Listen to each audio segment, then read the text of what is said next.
noite, meus irmãos. Saúdo todos com a graça e com a paz do nosso Senhor. É muito bom, mais uma vez, estar com os irmãos e poder expor a palavra do Senhor, compartilhar um pouco do que Deus tem nos ensinado através da sua palavra. Nós vamos abrir a Escritura no Salmo 24. Salmo de Davi, Salmo 24.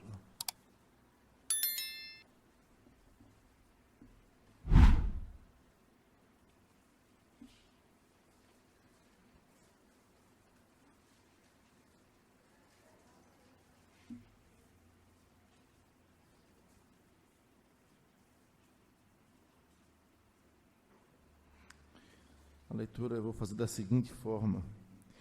Eu lerei até o versículo 8, fazendo a pergunta. A igreja responderá a pergunta do versículo 8, e depois a igreja responderá a pergunta do versículo 10. Diz assim a palavra do Senhor: Ao Senhor pertence a terra e tudo o que nela se contém, o mundo e os que nele habitam. Fundou a ele sobre os mares e sobre as correntes a estabeleceu. Quem subirá ao monte do Senhor? Quem há de permanecer no seu santo lugar?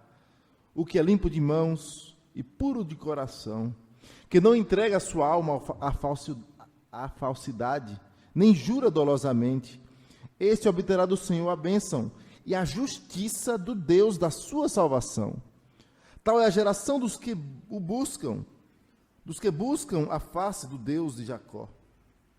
Levantai, ó portas, as vossas cabeças, levantai-vos, ó portais eternos, para que entre o Rei da Glória. Quem é o Rei da Glória? Todos. O Senhor forte e poderoso, o Senhor poderoso nas batalhas. Levantai, ó portas, as vossas cabeças, levantai-vos, ó portais eternos, para que entre o Rei da Glória. Quem é esse Rei da Glória? O Senhor dos exércitos, Ele é o Rei da Glória. Amém. Vamos orar mais uma vez ao Senhor. Pai querido e amado, nós estamos diante do Senhor, querendo te suplicar perdão. Perdão porque somos falhos. Perdão porque somos indignos. Perdão porque tantas vezes tratamos o Senhor forte e poderoso nas batalhas, o Rei da Glória, tratamos o Senhor com displicência. Ó Deus, tem misericórdia de nós. Nós somos tão pequenos ante o Senhor, que é o Rei de toda a terra. Por isso nós te pedimos, tem misericórdia de nós e nesta noite fala ao nosso coração.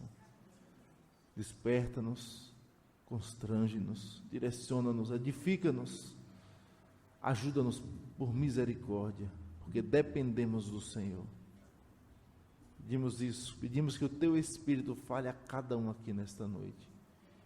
E se há alguém aqui, Senhor, neste local de culto ao Senhor, que não conhece o Senhor, que não tem intimidade com o Senhor, que não entregou sua vida a Cristo, que se renda àquele que é o Rei eterno e imortal, aquele que governa todas as coisas, aquele a quem todo joelho se dobrará no último dia, o Rei da Glória.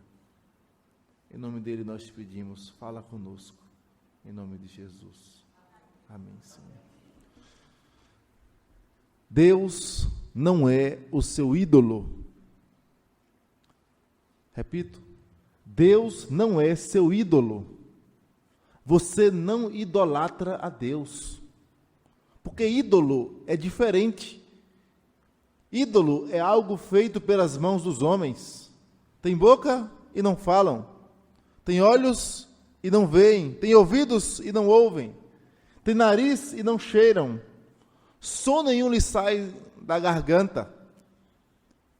Um ídolo é assim, você se dirige a ele, é uma estátua, pede-lhe alguma coisa, e se ele não lhe atender, você pega assim, ó, um copo com água e põe ele de cabeça para baixo, até ele lhe responder. Vai ficar eternamente ali, vai apodrecer, porque ele não vai lhe responder. No máximo, a Escritura diz que aqueles que sacrificam aos ídolos, Paulo fala aos coríntios isso, é dura a palavra, sacrificam aos demônios. Paulo diz isso na Escritura. Não sou eu quem está dizendo isto, é a Escritura, é Deus. E Deus não é o nosso ídolo. Ídolo é algo que é construído pela mente humana. O João Calvino diz que o coração do homem é, por assim dizer, uma perpétua fábrica de ídolos.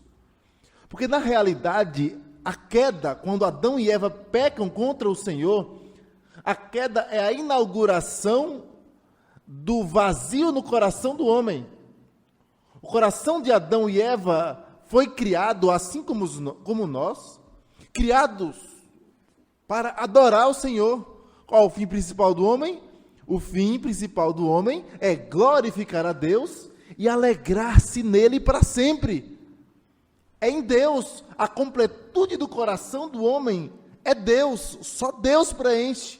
E a queda inaugura esta falta da plenitude de Deus no coração do homem. E a partir dali, o homem começa a buscar preencher o vazio que só Deus pode preencher. E ele preenche com o quê? Com ídolos. É por isso que o homem passa a adorar o sol, adorar a lua, fazer coisas desagradáveis ao Senhor, tentando preencher o vazio, tentando glorificar a coisas. Paulo fala em Romanos 1 sobre isso, adorando a criatura ao invés do Criador, aquele que é bendito eternamente, e tentando buscar a plena alegria nelas, alegria que só é encontrada em Deus. Mas Deus não é o nosso ídolo, Ele é o Senhor Criador, Ele é soberano, Ele é Rei, Ele governa todas, absolutamente todas as coisas. Você tem dúvidas de que Deus governa o sol? Ou você acha que Deus pegou o sol como uma criança pega uma bolinha de gude e joga assim e não sabe o que vai acontecer? Não! Deus governa todo o seu percurso. E há uma frase também de João Calvino interessante, que ele diz assim: o sol não é guiado por um instinto cego da natureza. Deus conduz todo o seu percurso. Todo o seu percurso. Deus conduz todas as coisas. E pare para pensar. Pessoal que gosta aí de química, eu não sou bom em química, não vou me arriscar muito. Mas eu digo o seguinte, você já deve ter ouvido falar que os elétrons não se chocam naturalmente com o núcleo. Por quê? É porque tem uma energia, uma força, tem uma lei? Não é. Salmo 96 diz: Ele firmou o mundo para que não se abale. A expressão hebraica para firmou ali é: Ele constantemente sustenta o mundo para que não entre em colapso. Todas as coisas são sustentadas em todo instante. Paulo diz assim: sabe por que você respira? Porque até a respiração depende de Deus. Nele nos movemos e existimos. É por isso que ninguém morreu de Covid aí, e morreu porque faltou ar, e porque Deus não sabia, Deus foi pego de surpresa. Não. Morreu porque o Deus que criou todas as coisas puniu o homem por causa do pecado. E o mundo passou a ter doenças também, males, frutos do juízo de Deus. Às vezes não foi um juízo específico, foi porque ele fez isso de errado naquele dia. Às vezes foi, mas às vezes não.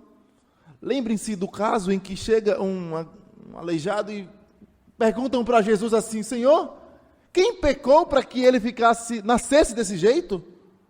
E Jesus falou: não foi um pecado específico, não. Deus permitiu tudo isso aí para que o nome do Senhor fosse glorificado. Mas no fim, aliás, no início de todas as coisas, Todos os males que acometem o ser humano fazem parte do peso da mão de Deus por causa do pecado. O salário do pecado não é a vida, é a morte. E o Deus que controla todas as coisas, controla também a morte. Ele é rei. Ele não é o nosso ídolo. Ele é rei, ele governa. Esse salmo foi escrito por Davi, e há dois contextos que nós mencionamos que nos ajudam a entender esse salmo. O primeiro deles é quando a arca é levada pelos filisteus. Lá em 1 Samuel, a partir do capítulo 4, o povo de Israel se aproximou da arca como quem se aproxima de um ídolo. Olha, eu vou colocar esse santinho aqui no bolso, e aí ele vai me proteger. Eu vou colocar esta Bíblia aberta no Salmo 91 na minha sala, e minha casa vai estar protegida. Será? Isso é superstição, é achar que Deus é seu ídolo, que você manipula, e ele tem que lhe responder. É quase que uma feitiçaria. Feitiçaria é isso, você pega objetos, manipula objetos, fala algumas palavras mágicas e move o sobrenatural. Isso é feitiçaria. Eu pego algum objeto, faço algum rito com algum objeto, tem que ser neste salmo, falo algumas palavras mágicas, o que habita no esconderijo, pronto, está protegido, movi o sobrenatural. Não, Deus não é nosso ídolo, Ele é Senhor soberano. Nabucodonosor, após a sua loucura, ele diz assim: Ele, o Senhor, é aquele que opera sobre o exército dos céus, é aquele que opera sobre a vontade dos homens, e não há quem possa resistir-lhe e dizer: o que é que o Senhor está fazendo? Ninguém pode, porque Ele faz todas as coisas, é Ele quem põe reis, é Ele quem depõe reis,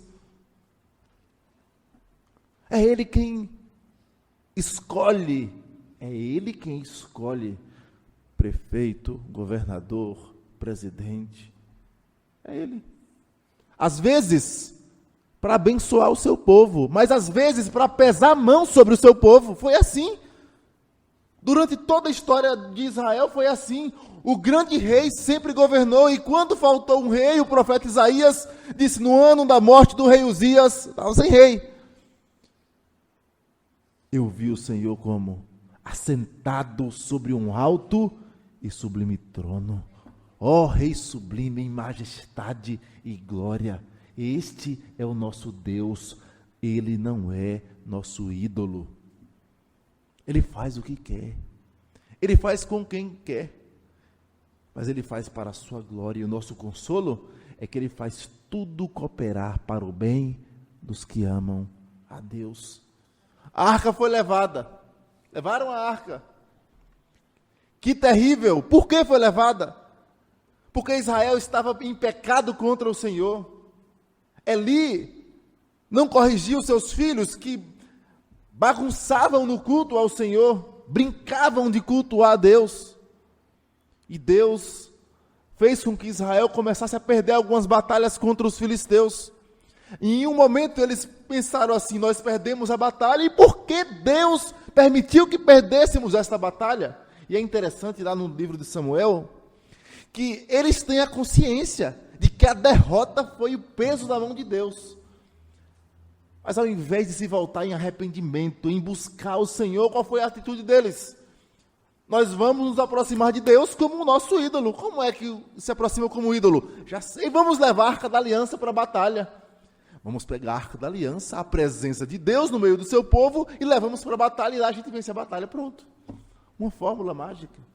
Basta ir para a igreja todo domingo, e aí eu cumpri o meu ritual, está tudo bem. Continuo na minha vida de pecados, continuo sem vida diante do Senhor, continuo vivendo do jeito que eu quero, basta cumprir o rito. Israel fez assim. E quando levaram a Arca da Aliança, que simbolizava a presença de Deus no meio do seu povo, o povo, quando ouviu que a Arca da Aliança chegou na batalha, os exércitos de Israel começaram a gritar: como que nós vamos vencer? A arca chegou. Muita fé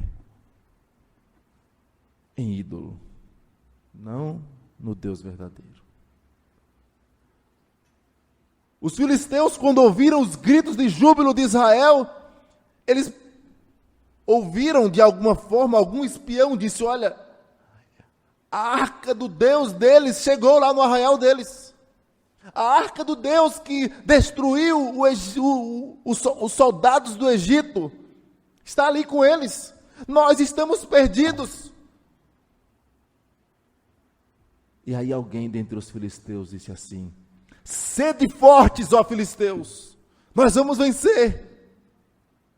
E venceram, porque Israel estava achando que Deus era seu ídolo. Pegou a arca e falou assim: vamos vencer, só levar o amuleto da sorte. A gente continua com a nossa vida de pecado, continua com um culto de qualquer jeito, continua vivendo de qualquer jeito, e basta levar a arca da aliança, pronto. Depois, os filisteus sofreram o juízo de Deus por terem levado a arca. Venceram e carregaram a arca. A arca da aliança, simbolizando a presença de Deus, fez com que pragas acontecessem entre os filisteus. Deus derramou juízo sobre eles.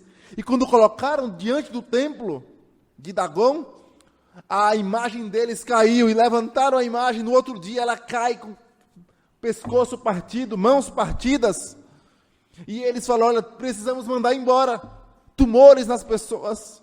E eles colocaram num carro de bois e arcas, foi até Israel. Chegando em Bet-Semes, o povo de Israel ficou feliz, a arca voltou, e quando abriram a arca, aconteceu uma tragédia, porque não era para abrir. Não era para olhar para a arca. Os homens de uma cidade chamada Bet-Semes abriram e olharam para dentro da arca. E o texto diz em 1 Samuel capítulo 6 que Deus matou ali 70 homens de Bet-Semes, porque foram irreverentes, desobedeceram ao Senhor. Quem pode se aproximar desse Deus? Quem é santo o suficiente? Eu? Você? Quem tem justiça própria? Nenhum de nós. Quem pode chegar diante dos céus e dizer: olha, Senhor, o Senhor tem que me receber aí? Quem deu primeiro a Ele para que Ele venha a ser restituído? Quem foi o seu conselheiro? Porque dele, por meio dele e para ele são todas as coisas. Israel não percebeu isto por um momento. Quem pode se aproximar de Deus? O segundo evento sobre a arca da aliança, nós vamos chegar no Salmo, é o evento de Uzá. Davi tenta trazer a arca para Jerusalém, e ele pensa: olha, vamos colocar nos carros de bois. Que ideia interessante. A lei manda que os levitas carregassem argolas, mas os filisteus mandaram em carros de bois. Vamos imitá-los. E colocam em carros de bois, e enquanto ela vem, a arca tomba, os bois tombam, tropeçam, e a arca ia espatifar no chão.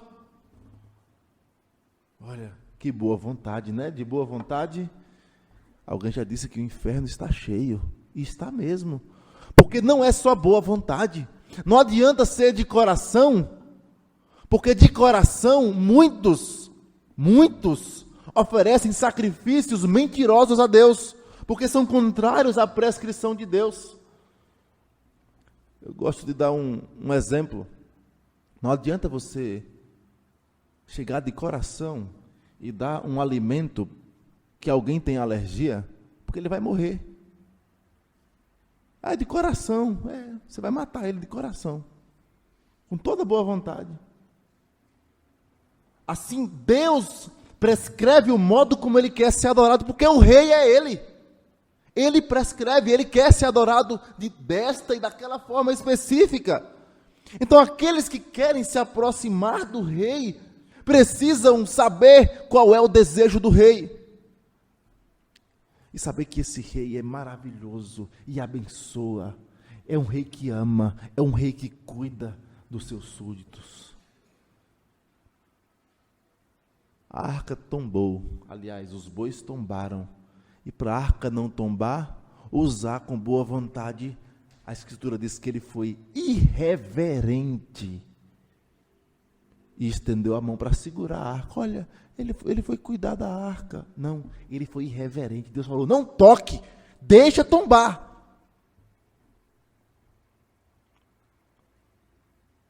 Uzá foi fulminado na hora. E quando Davi soube, Davi se entristeceu e exclamou, como a arca do Senhor virá a mim? Como? Quem pode se aproximar desse Deus? Como? Isaías capítulo 33, versículo 14, o profeta diz, quem pode habitar perante chamas eternas? Quem? Quem pode se aproximar? A ideia é, quem pode se aproximar daquele que é fogo consumidor? Porque Deus não tolera pecado, irmãos. Deus é santo. Não é um preciosismo de Deus, é a sua natureza santíssima. A sua santidade, a sua justiça e a sua santa ira são atributos perfeitos de Deus, e que diante do pecado não tem outro caminho a não ser a ira de Deus. Quem pode se aproximar desse Deus? Ele não é nosso ídolo. Nosso ídolo, a gente põe no bolso. Nosso ídolo, a gente confia nele como um passe de mágicas. Ele me obedece. Ele faz o que eu quero. Se não fizer, eu ainda fico de mal dele. É por não ter a consciência que estamos diante de um rei, é que nós, por vezes, nos chateamos com Deus. Mas eu tenho servido ao Senhor, eu tenho feito tanto, eu tenho buscado ao Senhor, eu tenho servido na igreja, e aí agora eu estou doente, e agora eu estou desempregado. Deus não é nosso ídolo. Pelo contrário, é perceber que Ele está conosco em todo momento. Ele é um rei presente. Ele não é como o rei Davi, rei segundo o coração de Deus. O rei Davi, na época das batalhas, estava lá, fora das batalhas, deixando seus exércitos brigarem, e aí adultera com Batseba. Ele é um rei presente, que vai à frente do seu povo, que vai batalhar junto com o seu povo. Salmo 24, o rei Davi vai trazer o reconhecimento de quem é o rei. É como que o rei diz assim, vocês estão olhando para mim, vocês têm preparado, quando eu chego das batalhas, os festivais, as festas alegres, para comemorar a vitória que o rei conduziu às batalhas, mas eu não sou o rei. Olha, como assim, Davi? Você não é o rei? Não, não sou eu o rei. Esta é a declaração de Davi. Eu não sou o rei. Quero vos apresentar o rei, porque agora Davi estava conseguindo trazer a arca da aliança para a sua capital, para a sua cidade. E é nesse contexto que ele escreve o salmo.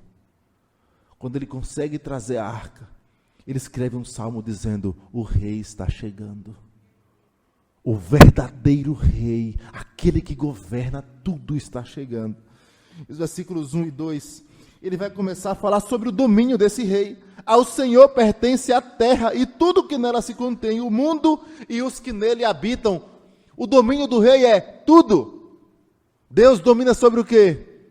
Tem uma música que nós cantamos, Deus domina sobre terra e mar. É sobre tudo. O seu domínio é sobre todas as coisas, nada foge ao seu controle. Desde um átomo ou algo menor do que o átomo, até os maiores planetas, tudo está sob o seu controle. Até os homens, nada foge ao seu controle. E aqui uma palavra interessante. Ora, e o livre-arbítrio fica onde? Só pense o seguinte, para você ficar pensando e meditando, se você tem dificuldades com a questão da soberania de Deus sobre a vontade dos homens. Se os homens têm esse livre-arbítrio todo, como se prega, onde está o livre-arbítrio do ladrão? Porque eu preciso orar para Deus me proteger dele. E para Deus me proteger dele, Deus precisa segurar a sua mão, o seu arbítrio.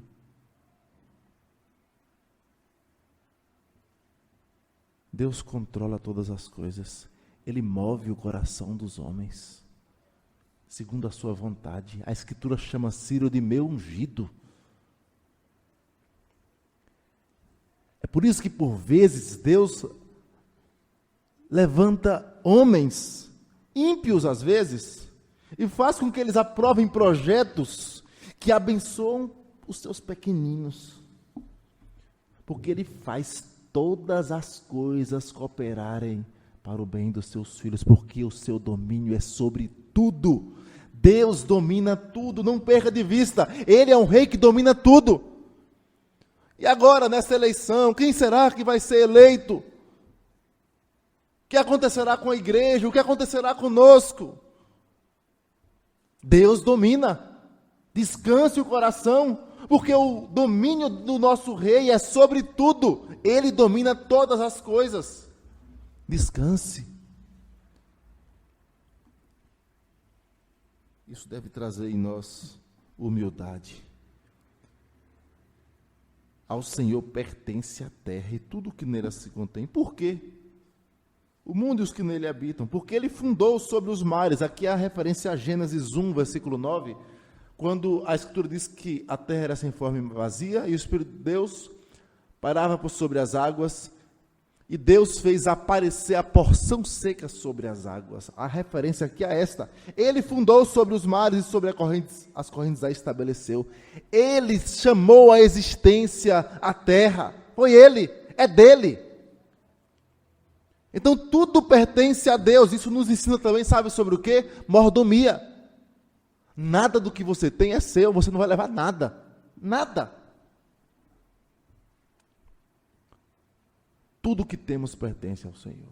Tudo. Quer dizer que tem que dar tudo para a igreja? Isso é o que a teologia da prosperidade ensina.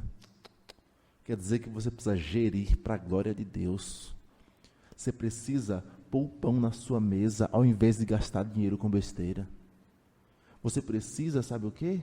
Ajudar o seu próximo, às vezes é seu vizinho. Ajudando financeiramente mesmo. Você precisa, sim, manter a obra do Senhor. Você tem responsabilidades sobre dízimos, sobre ofertas, sobre missões? Tem. Mas não é só sobre isso. Você precisa aprender a cuidar do corpo que não é seu. Ele é dono de tudo. Você precisa aprender a se alimentar melhor. Seu corpo é templo do Espírito Santo. Tudo pertence ao Senhor.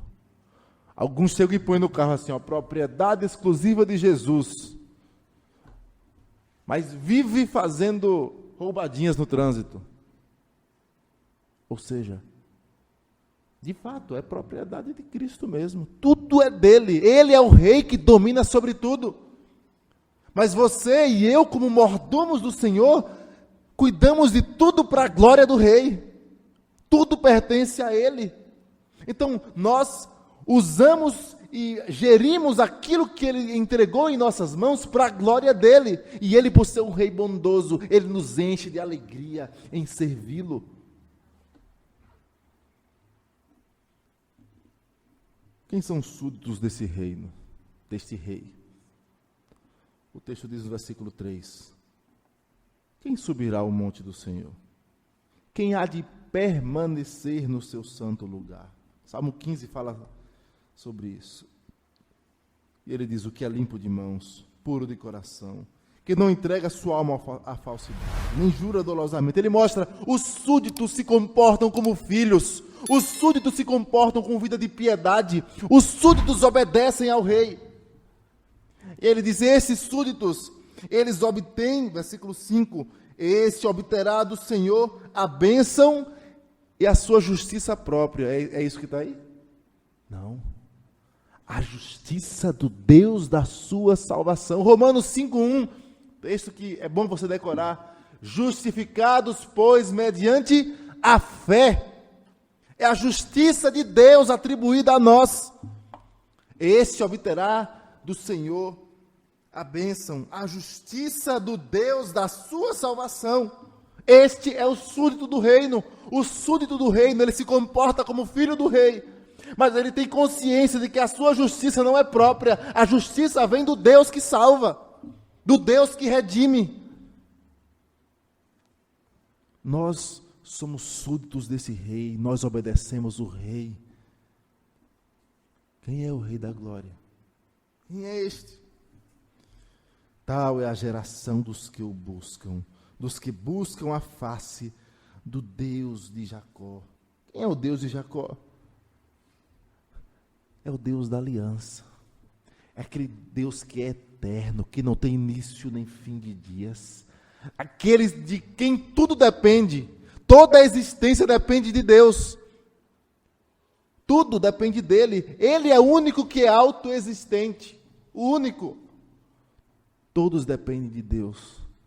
Esse Deus resolveu fazer uma aliança com pobres pecadores como eu e você. Quem são os súditos dele? São aqueles que são justificados na sua redenção, no seu Filho. Mais uma terceira pergunta. O texto diz assim: levantai, ó portas, as vossas cabeças. Levantai-vos, ó portais eternos, para que entre o Rei da Glória. Quem é o Rei da Glória? O Senhor forte e poderoso. O Senhor poderoso nas batalhas. Por que essa expressão? Porque a expressão era comum para a chegada dos reis. Os reis que saíam adiante dos seus exércitos e venciam as batalhas. E Davi estava dizendo: não sou eu que vence as batalhas. Não é a minha condução. Não são as minhas estratégias de guerra. Sempre foi o Senhor dos exércitos. Não sou eu o rei. Abram portas para o rei, porque olha, abrir portas para o rei Davi, bastava uma porta de 2 metros, talvez 3 metros por causa do cavalo, voltando da batalha. Se bem que o judeu não era tão próximo à criação de cavalos. Mas não, qualquer porta poderia contemplar a entrada do rei Davi. É por isso que o rei Davi se coloca diante do povo e diz: olha, os portões que precisam ser abertos agora não são os portões da cidade. Estes comportam esse pequeno rei que sou eu. Mas os portões que precisam ser abertos para a entrada da Arca da Aliança, finalmente, são os portões eternos. São portais eternos porque este rei é eterno.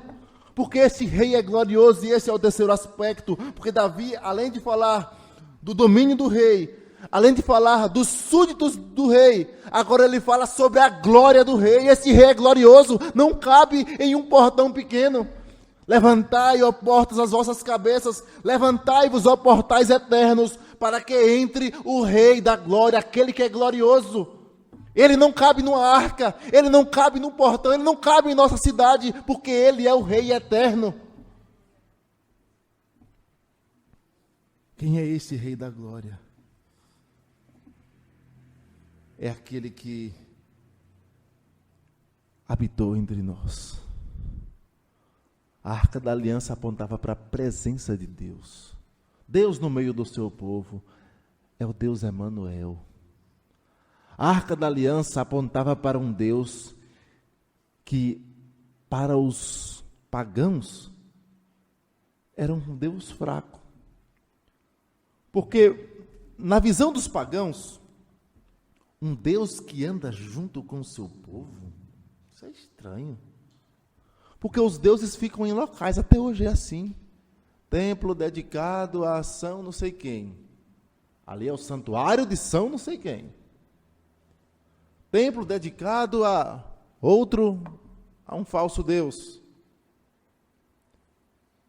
Naquela época, um Deus ficava circunscrito a um local.